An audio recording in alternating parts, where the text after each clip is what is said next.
Hi everyone, I am Upman Meena and I am here to present my views on the book The Limits of Thought, which is co-authored by the writer David Bohm and the Jiddu Krishnamurti. So let's begin. So some enlightenment on the writers. First, on the Jiddu Krishnamurti. He is known to be as the great spiritual leader. And thoughts by him are, we all want to be famous people, and the moment we want to be something, we are no longer free. As in this book, he explains about the limitation of thought and thinking, how the person or the brain can interpret to thought thinking, how we can control our thoughts, how it is related. The all things, desire, truth, attention, awareness are all related. Another thought is a man who is not afraid is not aggressive. A man who has no sense of fear of any kind is really a free, a peaceful man. A man who has no sense of fear, have no fear about anything, just like a child who is free, feeling free because no thought, his thoughts are not conflicting each other, not submerging one after one each other. As we know, Jiddu Krishnamurti, born on 11 May 1895 at Madanpally, small village in South India. The president of Theopas Society, Annie Besant, proclaimed him the Masiha. He traveled across the places and give sessions on the radical thinking in our mind, the critical thinking in our mind. He believes that true essential freedom is gained by freeing from conflictions of thought. Another author, David Bohm.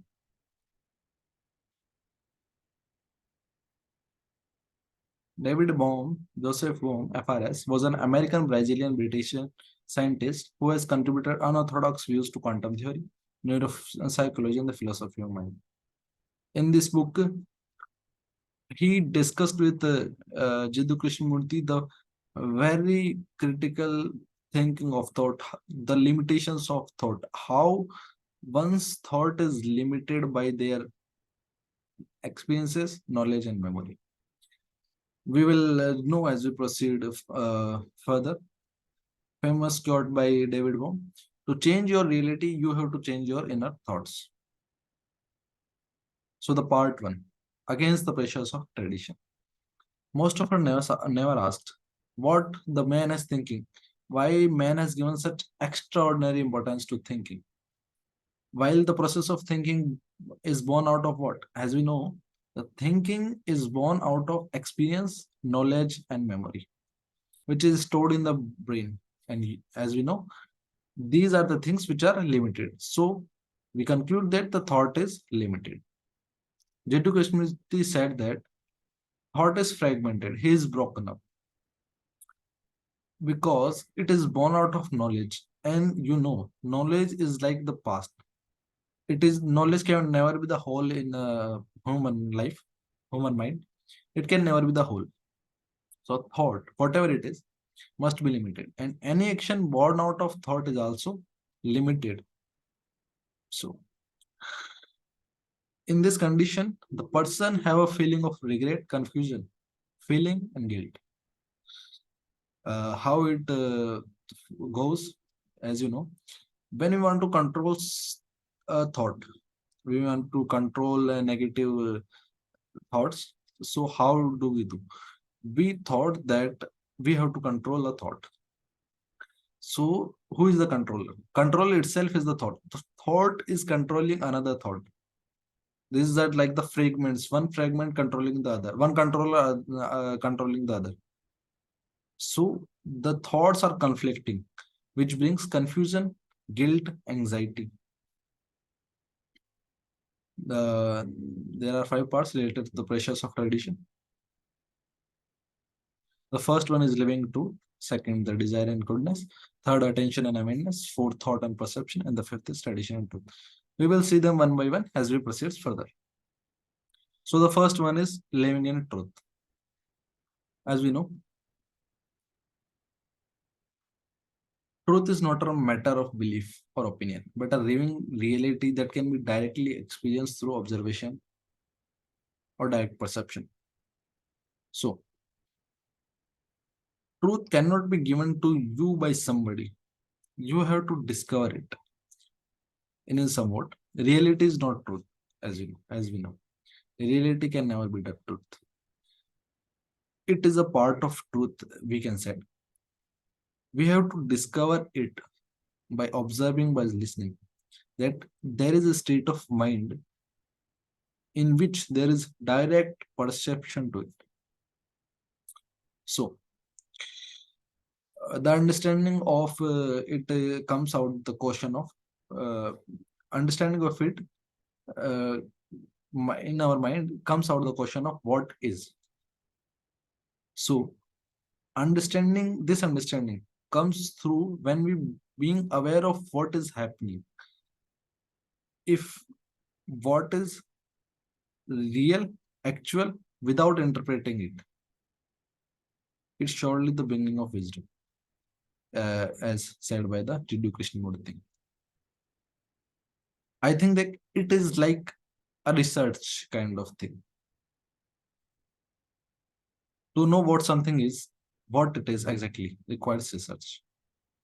You cannot translate it according to your moods.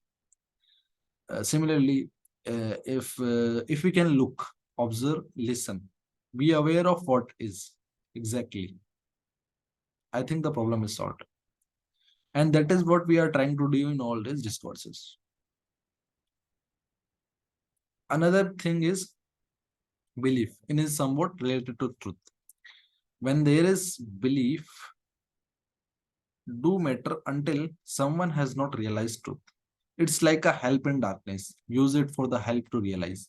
Beliefs are not the problem, but keep holding our beliefs is the problem. We just get stuck into our beliefs. We need to make it as a ladder.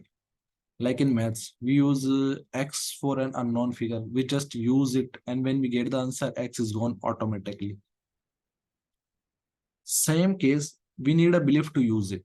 But people like uh, just like fraud saints, babas, all start selling beliefs, and that where the political mess is created. The famous quote by Jiddu Krishnamurti is, "Belief has no place where truth is concerned." So, as we go on the next topic, desire. Desire and goodness. First, we discuss about the desire. What is desire? To find out, you must observe it. I'm not talking about the desire over external objects as you when you see a car, a girl, or a girlfriend, or some house, big luxury house, or a luxury smartphone. You have the desire to buy it. I'm not talking about that external object. I'm talking about the sense of what in our brain that got insight which creates or emerges the desire. What is it which emerges a desire? Like as I said earlier, if you see a car, you thought that it is very pleasing to your eyes. It creates a sensation in your eyes. You feel a sensation in your body when you see something desirable, which means something pleasing to your eyes, pleasing to you. So suppose you see a luxury car parked at some place. You go, when you touch it, you feel sensation over which the desire comes out of. You go and you touch it, and you say, you wish that this car is mine, or this car should be in my house. This pride of possession of thing is desire. So it is the moment of perception, contact, and satiation. Now the another question is how we can control the desire. Jiddu Krishnamurti says that if we control the desire, we suppress it, it comes again. When we will try to control something, it comes again and again and again, and you never get rid out of it. So to control the desire, you have to flourish the desire. Suppose you see a thing, it's very pleasing to your eyes, feeling sensational. feeling possessive, you get hold of it, not to yield, not to resist. As said by Jiddu Krishnamurti, then if you flourish the desire, you have to become totally aware of it. Then you can get rid out of it. Not to yield, not to resist. Another thing is goodness.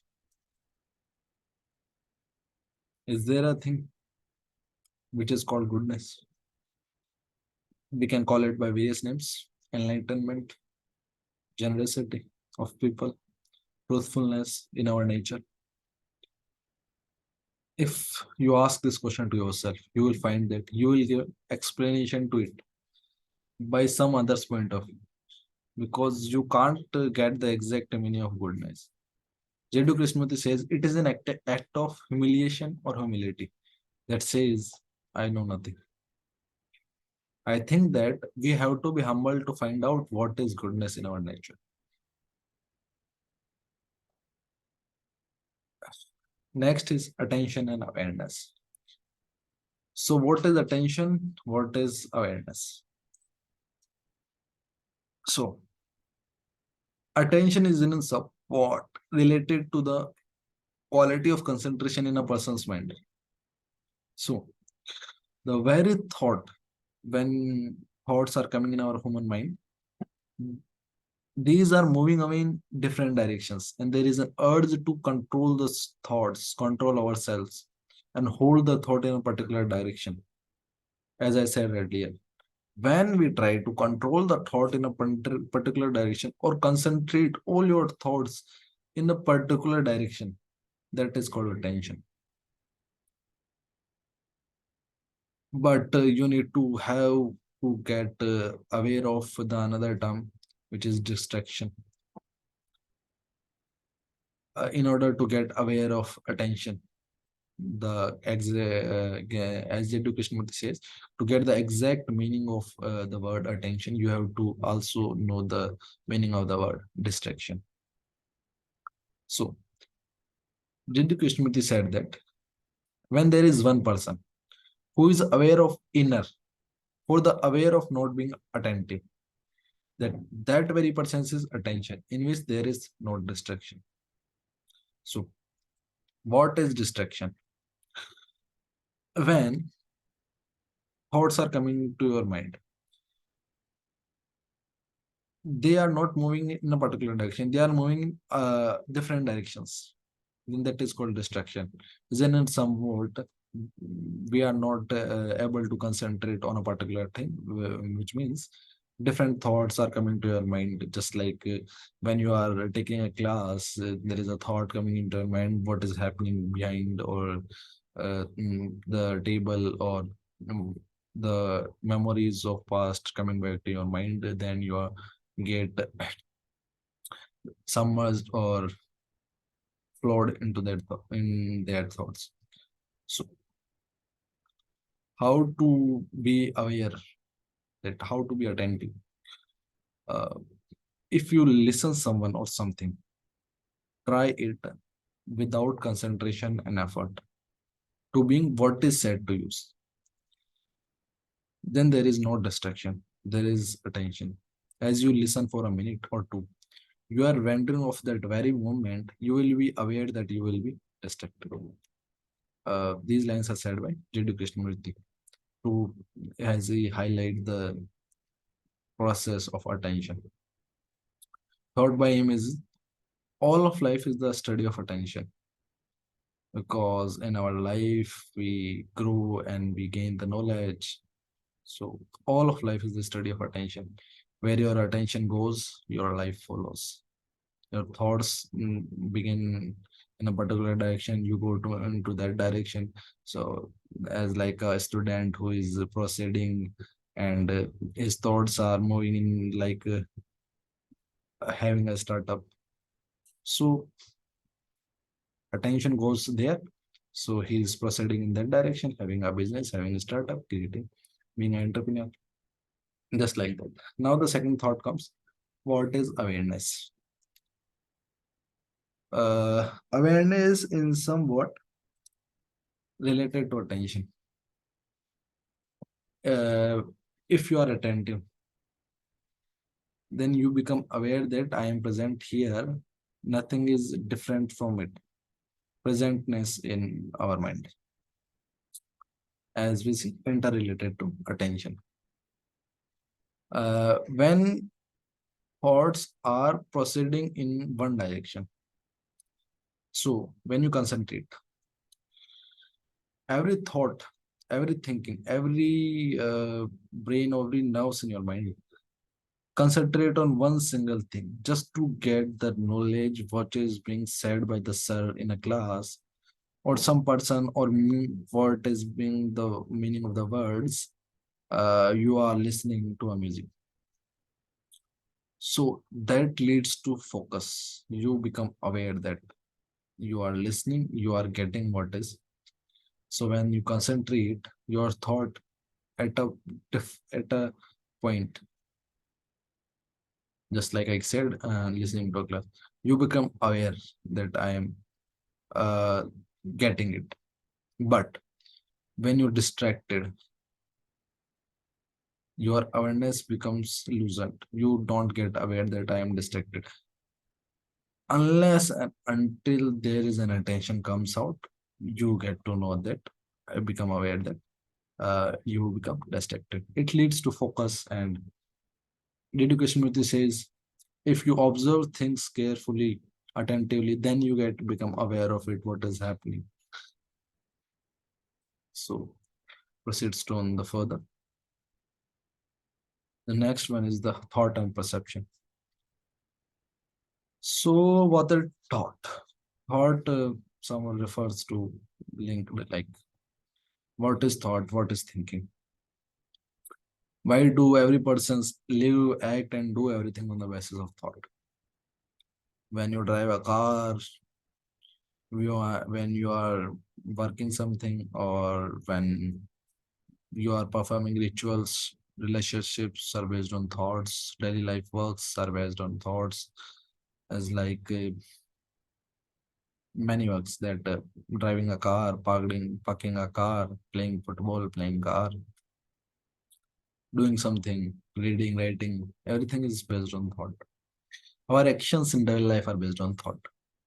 So why thought has become given such extraordinary importance? So Krishnamurti said that thinking is nothing. Thinking is a word. Word is important. The sound of the word, the quality of the word. It is a part of memory, which is comes out of what? As I said earlier, thought is comes out of person's experience, memory, and knowledge. Suppose if you have no memory, you will not be able to thought anything. Just like a child. Child has no memory, he's not able to thought anything. As he grows, memory is submerged into his brain, then he become aware, he become attentive, he become thoughtful, he become perceptive. So, so memory arises from what? Memory arises from experience and knowledge. As you know, in our whole life, the process of experiencing, recollecting, holding, something that is happening becomes our knowledge in our daily life, in our surrounding. So we said that experience is also limited in our life. We not get the whole experience.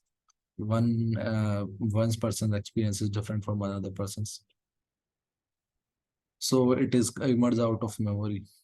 David Krishnamurti said it is limited, as he explained.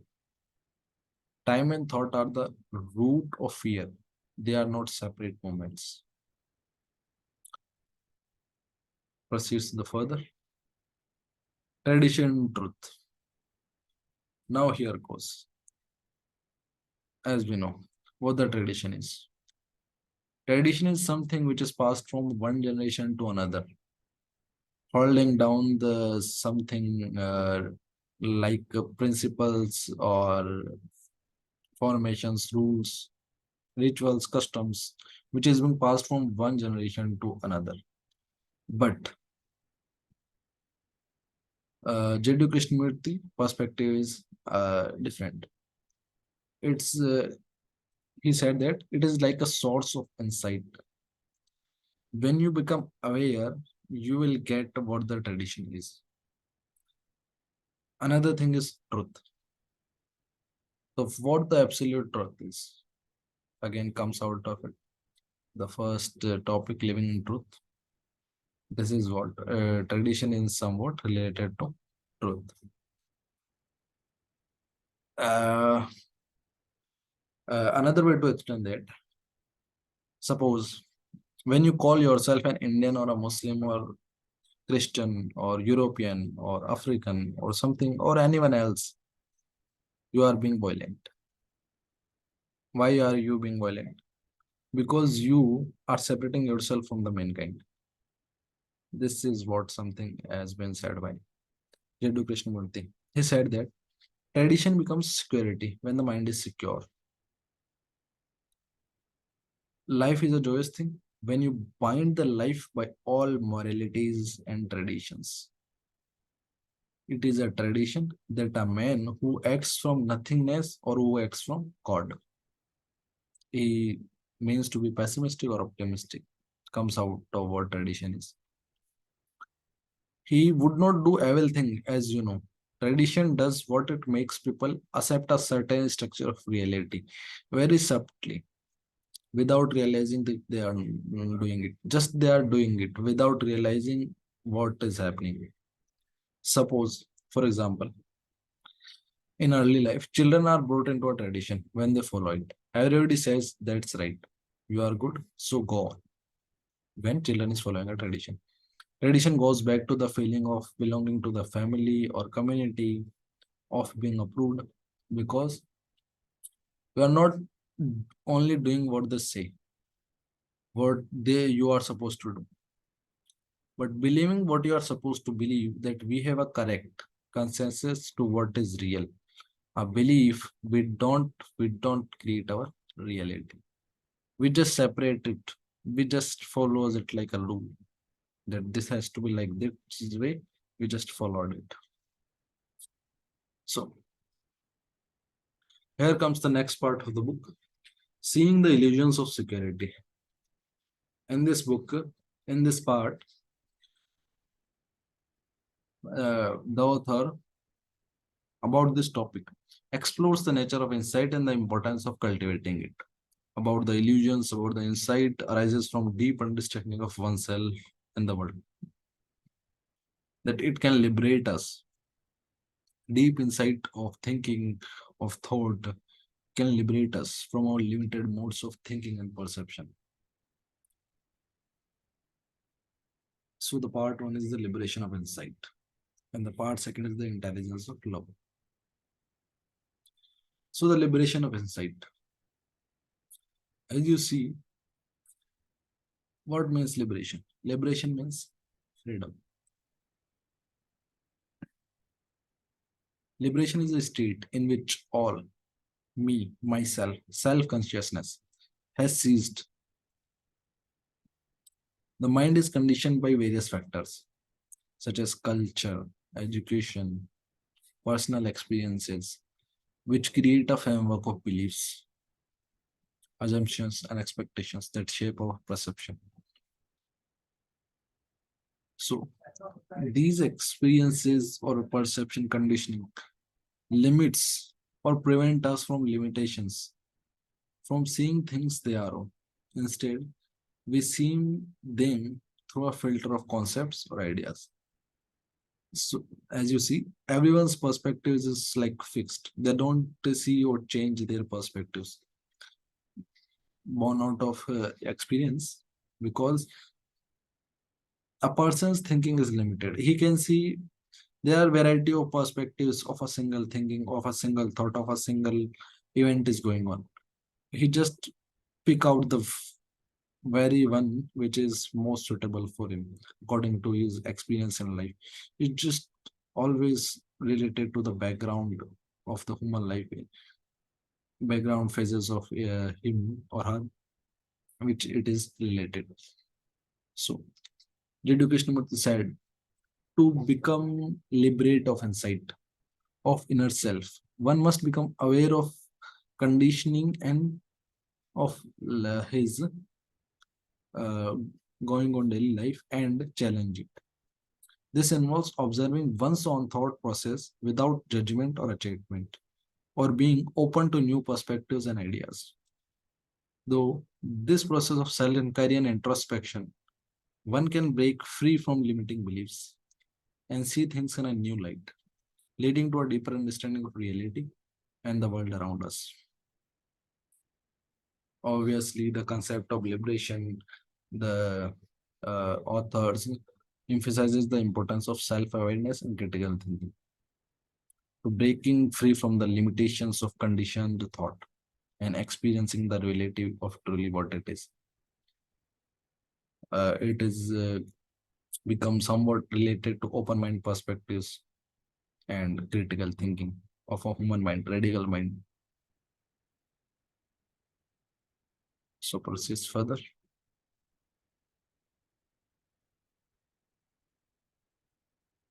The intelligence of love, what it is. It is explores this topic explores the relationship between the love and intelligence. While the authors argue that the true love, arises from a deep understanding of oneself and others, and it can lead to a more intelligent and compassionate way of living. It suggests that love can help us to transcend or become increase in our limitations and to live in harmony with the world around us. Be happy, you know.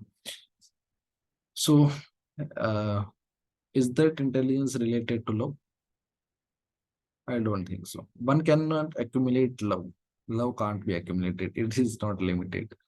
So intelligence is in a somewhat related to it. Intelligence is the very act by thought that is the state, a quality that has every issues of life.